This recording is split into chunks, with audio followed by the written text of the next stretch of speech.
What are we doing here? Guys, let's figure this shit out. What are we doing here? What are we doing here? What am I doing here speaking to this camera? I mean, really, like, sometimes I'll be sitting on the toilet and I'll be like, really? Is this all there is to me? Like, is this what I'm reduced down to? Here I am taking a shit, dispelling of the waste products because I am eating food because I have to stay alive and I have to survive in this existence. I find myself from time to time just sitting there on the shitter and asking myself these questions. What is the meaning of life? What am I doing here on this toilet taking a shit? And in these moments of deep contemplation, you know, I find myself in a state of enlightenment. So yes, you can get enlightened while you're taking a shit, okay? You don't have to get enlightened just under a tree somewhere in a beautiful garden. You can get enlightened while taking a shit if you ask the right questions. So, what are we doing here? Well, I think that's why I made this channel, because I want to figure out what the fuck are we doing here, and I want to share out some of my wacky theories with you guys, and so hopefully we can help each other figure out what is this game, what is the rules to it, and how can we play, and how can we be successful at it, and what is the point of the game? Well, the point of the game. Good question. The point of the game. What is the point of the game? What is the point of life? What is the point of me being here? I don't think there is a point. I think everything just is. And I think the point of me making this video is to make this video. In the same way that the point of you listening to music is the music itself. You're not waiting for the end of the music. You're not like saying, oh, the beginning was really nice. You're just kind of listening to the music. And a piece of music is made, art is made for the sake of art. And if you look at everything as art, all of existence is art, then art is just art. It's existence just is. It's for the sake of it. It's for the sake of entertainment. And I really think,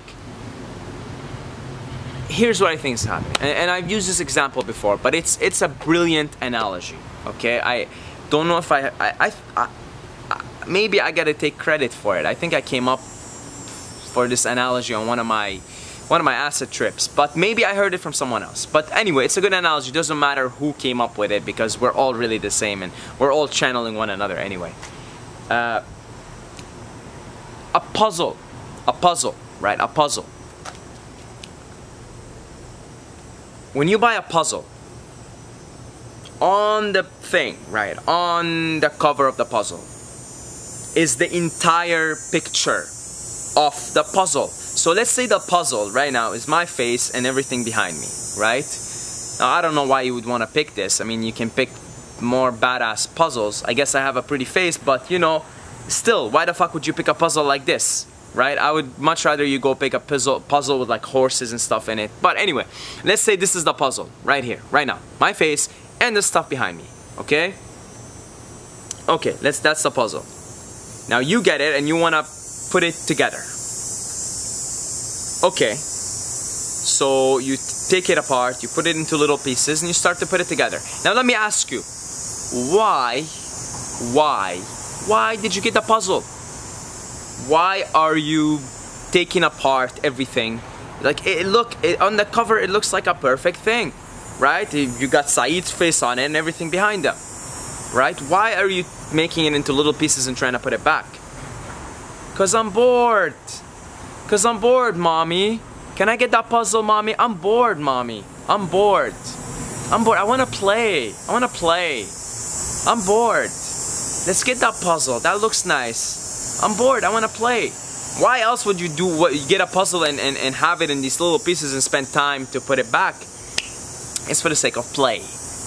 Because you wanna play, because you're bored. And I think this whole existence, right? This whole thing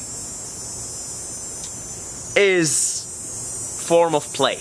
And I think God really got bored. And that voice that I just used, if any of you guys have watched Dragon Ball Super, the main guy, like the god of all the universes, is a little fucking kiddish, childish, little being that just wants to play, and he doesn't want to get bored, just wants to have fun.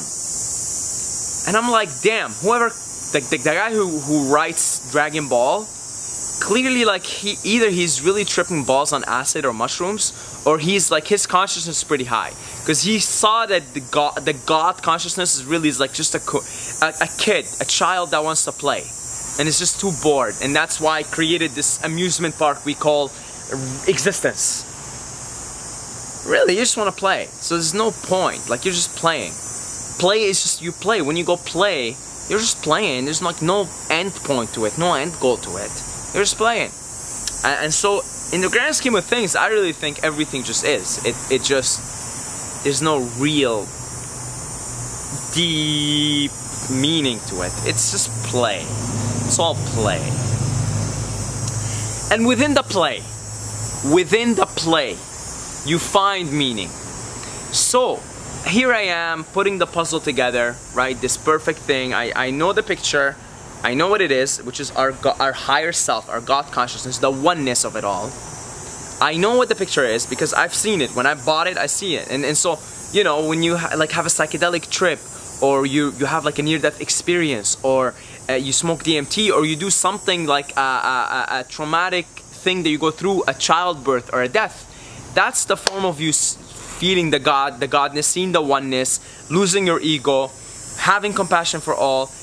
That's the equivalence of you looking at the big picture on the puzzle pieces and saying, okay, now it's time to put it back in. So we all, one way or another, get this experience of oneness, of love, of compassion, and then we say, okay, now we gotta get back there. And all of us are doing it together, just putting these pieces together, right? So within us putting pieces together, so what I mean by find meaning within the play, you look at the thing and you see, well, okay, you know, it's sunny over there, you know, there's like a sun maybe at the top right corner of the puzzle, and so you start to find meaning and you start to connect the dots, right? So you say, okay, this piece is yellow here, and this piece is yellow. So clearly those two pieces go together, because that's going to be the sun on the top right corner of this puzzle piece, of this puzzle picture, right? So then you start to find meaning, right? So you say, okay, well, all pieces that are yellow, let's put them together here, because that when we put them together, we're going to have the sun. We're going to be able to see the sun here. And you start to just sort of find meaning in the work, in the play, not in the work, in the play. So as you're playing, you start to find meaning, and you start to connect dots, and you start to sort of see some purpose. So you say, okay, well, this thing works in a purposeful way. You know, like this, clearly you analyze it. You say, okay, this piece is yellow, this piece is yellow. If we bring these two together, there's clearly the purpose of putting them together is gonna form the sun that is in the picture.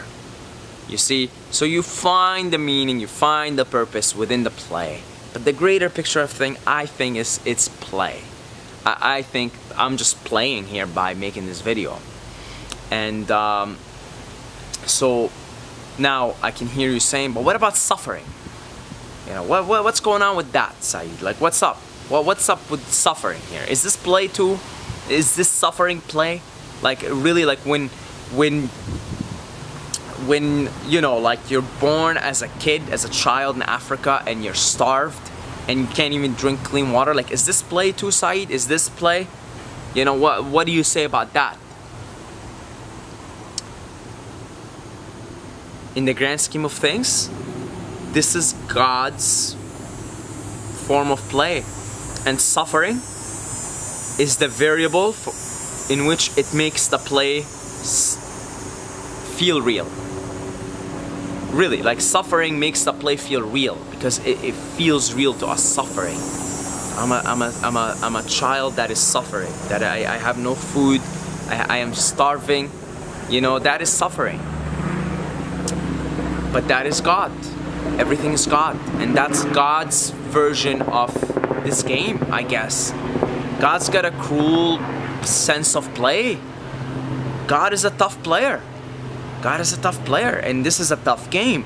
And suffering is it's a variable, it's an element within the game. And it makes the game that much harder, makes it feel that much more real, and makes it feel that much more interesting and fun from the perspective of the God consciousness that is playing and sort of trying to put itself back together. Really, I mean, everything is designed for evolution, physically and on consciousness level, spiritually. Everything is evolving, because ultimately, as cruel as the suffering may seem, and as, you know, my God, like, as terrifying as it is, everything is moving towards evolution. So, in a way, the God consciousness didn't forget about itself. The God consciousness said, I'm designing this really difficult game, and I'm gonna forget myself for a little while. But I'm gonna program everything to evolve back to the original picture on the puzzle, the oneness. I'm gonna program everything to go back to it. So, in a way, yes, I'm gonna instill all this suffering, all this pain. Every little stream of myself has to experience pain in one incarnation or another. So I always say, in every incarnation, you're gonna experience everything there is to experience. You're gonna experience being a starving child in Africa. You're gonna experience being a rich salesman in some island, right? And the God consciousness sort of has a lifeline, because it already programmed it. It already saved itself from the beginning by programming everything into evolution back to the oneness. So essentially the puzzle is putting itself back in. And it's all for the sake of play. There's not a grandiose meaning of existence. Really, there's not a grandiose meaning. But we can find meaning within our own individual existence. Meaning and purpose, so that we can keep putting this puzzle back in together. Right? And so it's good to find meaning, it's good to find purpose, it's good to find the sense of mission, it's good to find your mission. What is my mission in this world? And you start to become that mission. You know maybe I'm saying it's all for play, it's all for fun. The whole thing in the grand scheme of things is play, but it's a paradoxical thing. I am describing a paradox here, and you have to live in both paradoxes. The paradox of this is all play, but it's serious at the same time. Because if I don't do my part, I'm gonna lag behind, and I'm gonna make everyone else lag behind, and everyone's gonna be pissed at me. Because, you know, I'm not doing my part to become one again, to push into the evolution. So, in the grand scheme of things, it's play, there's no meaning, but paradoxically, on another plane of reality, there is great meaning and purpose in your existence. And I always say, you have been assigned spirit guides and angels just for you. Okay, just for you. That makes you special. That makes your existence unique. It makes it purposeful. It makes it interesting. It makes it important.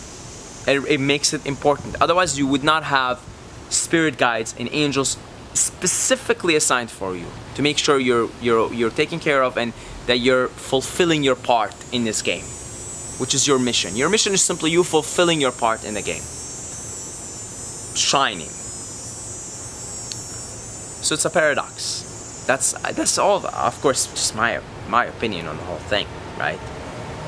I'm not saying this is the meaning of life, guys, and I'm saying that's my opinion. That's my thoughts. That's what I think. I mean, that's what I think about when I'm taking a shit and I get in that enlightened state. I think to myself, wow, I guess everything is play, but there's still meaning at the same time. So, hopefully this rant entertained you at least, if not made you think, if not expanded your awareness and your curiosity, really. That's all it is. That's it. Make sure to check out my free book, 5 Powerful Habits to Dominate Life in All Areas. It's for free. It's 19 pages. Literally, you can be taking a shit and read it and no problem, finish it. Life's changed. So 5powerfulhabits.com or link in the description. And also, you can check out my book, The Master Player, a practical guide to win the game of life, because I'm pretty convinced this is a game, I'm pretty convinced this is a simulation, I'm pretty convinced everything at the end of it is play, and I want to win this thing, you know, and I have my own definition of winning. So you can check it out in the book. The book is very entertaining. themasterplayer.com, link for it in the description. I love you guys. I love every single one of you, and I really do love you. And this is the most important element in the game, is love. And as always, that's what we're going back to. We're all becoming one with God again, putting those pieces back into the one big thing, which is love. And as always, guys, don't forget to subscribe or you're gonna sleep with the fishes.